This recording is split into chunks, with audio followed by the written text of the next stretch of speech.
Bütün şahsiyete.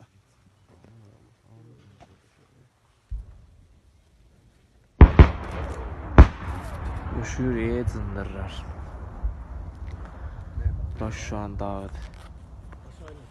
İnşallah buradan sağ salamat çıxıb gedəndə videoya evdə baxacağım.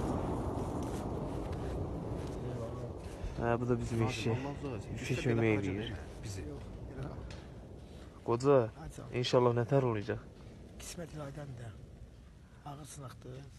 İnşallah sağ-salamat qayıdaraq evimizə işimizə. İnşallah, inşallah. Amin ya Rabbim, amin. İnşallah. Anamızdan, atamızdan, bacımızdan, qardaşımızdan. Üzerine bak. Bu da Şəmstan. Azər Remo.